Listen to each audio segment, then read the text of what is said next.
पढ़ रहे हैं एनसीईआरटी के थ्रू, जिसमें हम लोग पढ़ चुके हैं सॉल्यूशन क्या है, सॉल्यूशन का टाइप्स क्या है, कंसंट्रेशन क्या है, एक्सप्रेशन ऑफ कंसंट्रेशन के मेथड्स क्या क्या हैं, इंटेक्स क्वेश्चन देखे हैं। अब पढ़ते हैं सॉल्युबिलिटी।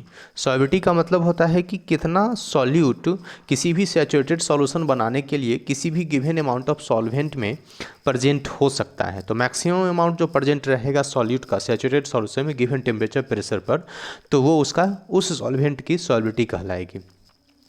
हम लोग उसको ऐसे भी डिफाइन कर सकते हैं, solubility of substance expresses the maximum amount of it which can be resolve in a specific amount of solvent. तो खास अमाउंट में जितना प्रेजेंट रहेगा, जो सॉल्वेंट की डिजॉल्व करने की क्षमता है, कैपेसिटी है मैक्सिमम किसी टेम्परेचर पर, उस क्षमता को, कैपेसिटी को क्या कहेंगे, सॉल्युबिलिटी कहेंगे। सॉल्युबिलिटी डिपेंड करता है तीन चीज़ पर, nature of solute, nature of solvent, solvent के नेचर पर डिपेंड करेगा, टेम्परेचर पर डिपेंड करेगा, प्रेशर पर डिपेंड करेगा।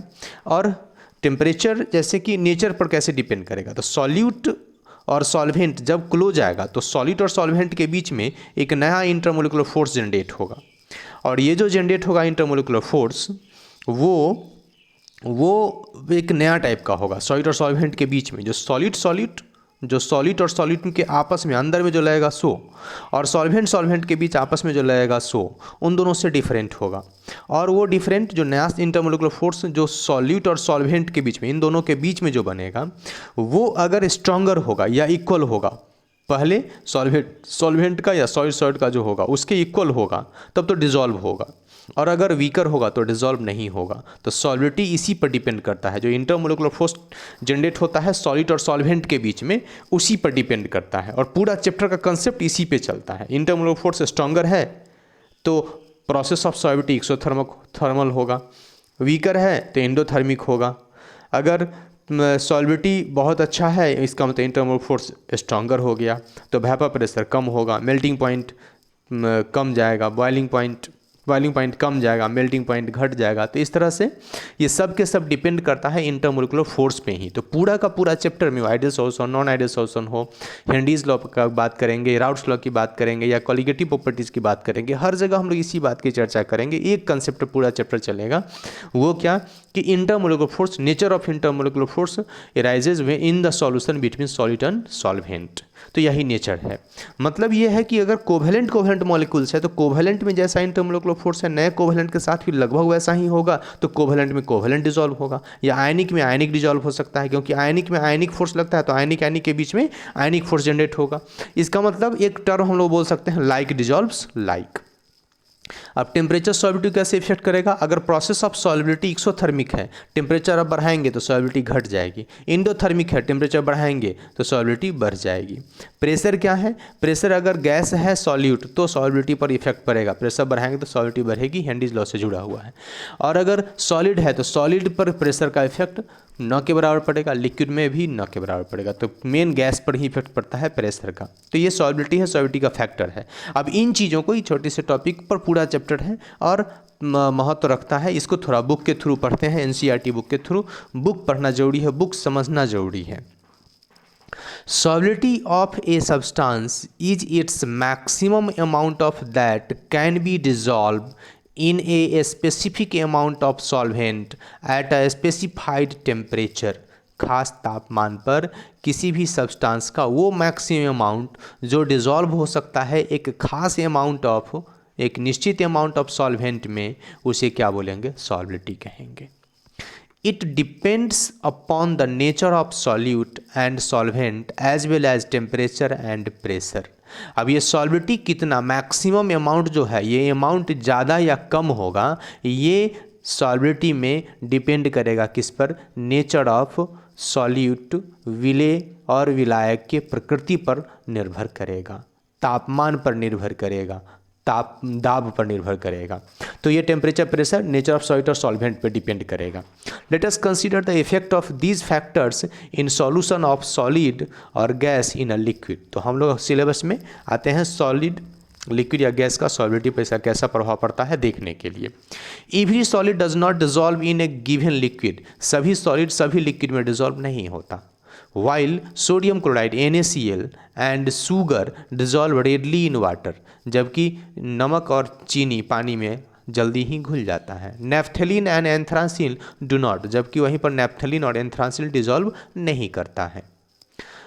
इसका कारण यही है कि NaCl आयनिक सब्सटेंस होगा, शुगर क्या हो गया, हाइड्रोजन बॉन्ड बनाने वाला हो गया, वाटर के साथ हाइड्रोजन बॉन्ड शुगर बनाएगा इसलिए डिजॉल्व होगा। NaCl आयनिक सब्सटेंस है, वाटर में भी H+OH- आयनाइज फॉर्म में रहता है, तो क्या होगा, आयनिक में आयनिक डिजॉल्व हो जाएगा, हाइड्रोजन बॉन्ड बनाने के कारण डिजॉल्व हो गया, मतलब इंटरमोलर फोर्स स्ट्रॉन्गर होने के कारण यहाँ पर डिजॉल्व हो गया। लेकिन नेफ्थलीन कोवेलेंट मॉलिक्यूल्स है, ये हाइड्रोजन बॉन्ड भी नहीं बनाएगा, एंथ्रासिन कोवेलेंट मॉलिक्यूल्स है, हाइड्रोजन बॉन्ड नहीं बनाएगा, कोई आयंस भी नहीं है, इसलिए वाटर में डिजॉल्व नहीं होगा।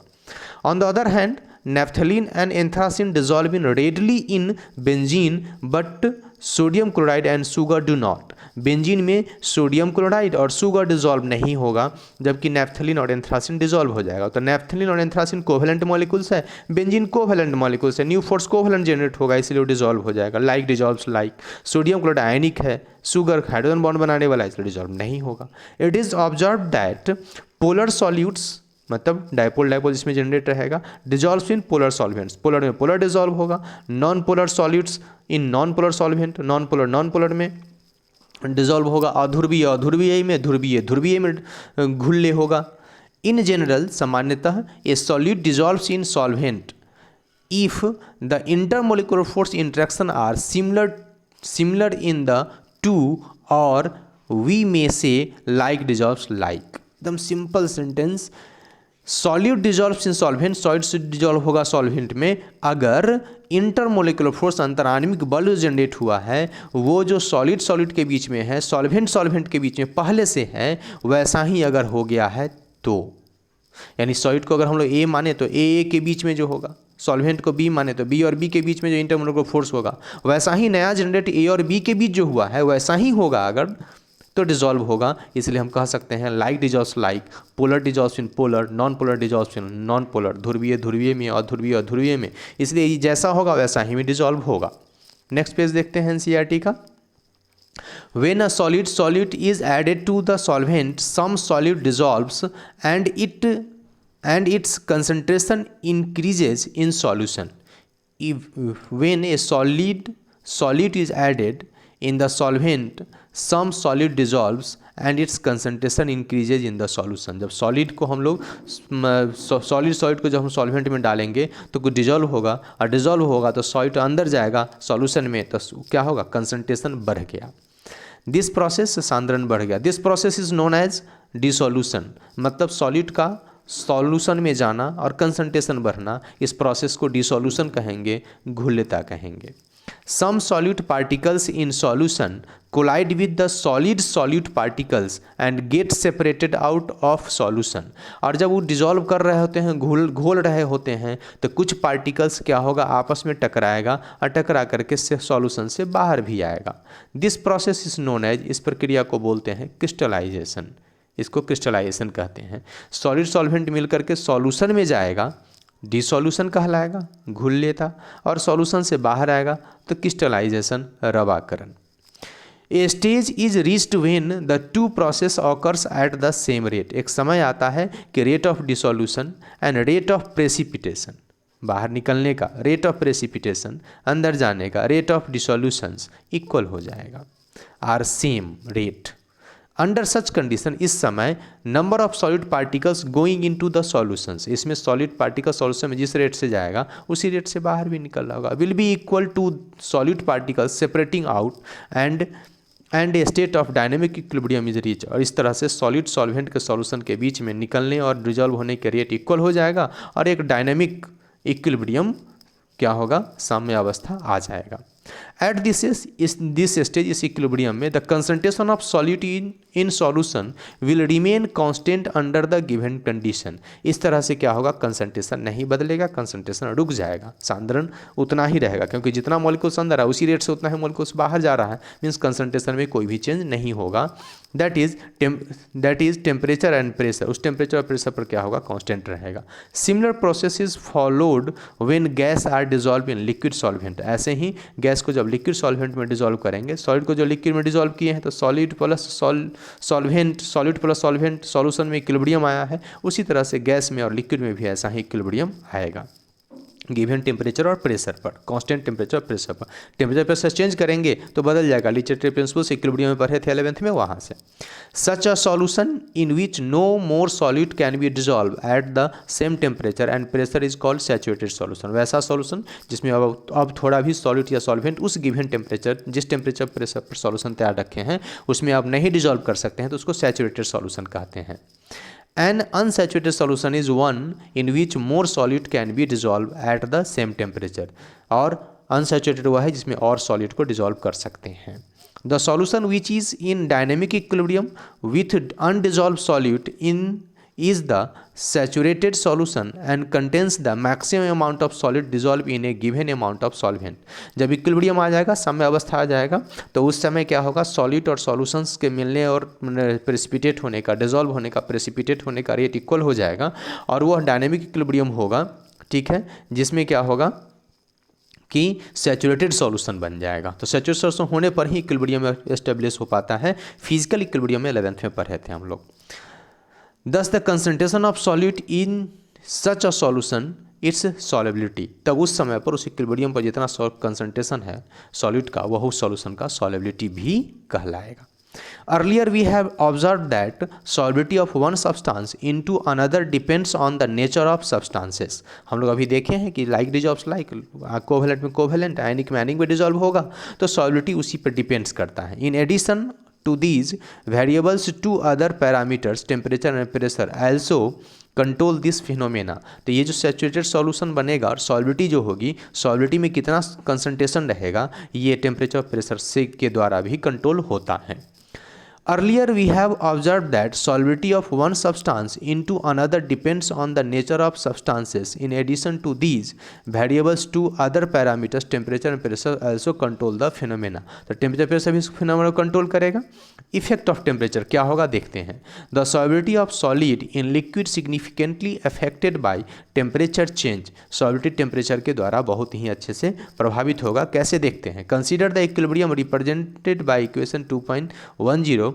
This being dynamic equilibrium must follow Le Chatelier principles. जब सॉलिड और सॉल्वेंट में इक्विलिब्रियम आ जाता है तो उस इक्विलिब्रियम में आ जाने पर लीचेट्री प्रिंसिपल्स के द्वारा उसको कंट्रोल कर सकते हैं कि जिस नेचर का हो उस तरह से होगा। जैसे एक्सोथर्मिक है, टेम्परेचर बढ़ाएंगे तो घटेगा, इंडोथर्मिक है, टेम्परेचर बढ़ाएंगे तो घटेगा। In general if in a nearly saturated solution the dissolution process is endothermic, अगर इंडोथर्मिक प्रोसेस है डिसोल्यूशंस, द सॉल्युबिलिटी शुड इंक्रीज, तो टेम्परेचर बढ़ाने से सॉल्युबिलिटी बढ़ेगी with rise in temperature. And if the exothermic, अगर डिसोल्यूशंस प्रोसेस जो है एक्सोथर्मिक है, उसमें हीट निकल रही है, द सॉल्युबिलिटी शुड डिक्रीज, तब डिक्रीज करेगा टेम्परेचर बढ़ने से।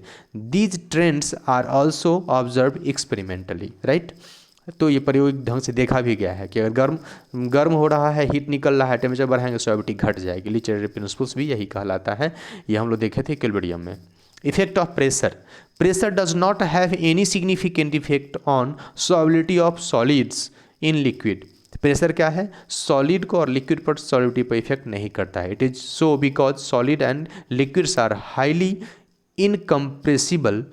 तो सॉलिड लिक्विड इनकम्प्रेसिबल होता है, इंटरमोलिकुलर स्ट्रॉन्ग होता है, क्लोजली पैक कंस्टिट्यूएंट्स पार्टिकल होता है, दो ही टाइप का मोशन हो सकता है लिक्विड में, सॉलिड में एक ही टाइप का मोशन होता है, इसलिए उसको इनकम्प्रेस नहीं कर सकते, इसलिए प्रेशर का इफेक्ट नहीं होता है। And practically remain unaffected by change in pressure. और प्रेशर का इस पर कोई इफेक्ट नहीं होता है। लेकिन गैस पर क्या होता है, प्रेशर का इफेक्ट पड़ता है, गैस बढ़ाएंगे तो सॉल्युबिलिटी बढ़ेगी, और यही हेनरीज लॉ है। तो अगले वीडियो में हम लोग हेनरीज लॉ पढ़ेंगे। ऐसे ही सारा बुक पढ़ते रहिए और आगे समझ में आएगा। पीछे का सारा वीडियो देखिएगा तो सारा वीडियो देखते रहिए और समझते रहिए, बुक पढ़िए, बढ़िए। Thank you.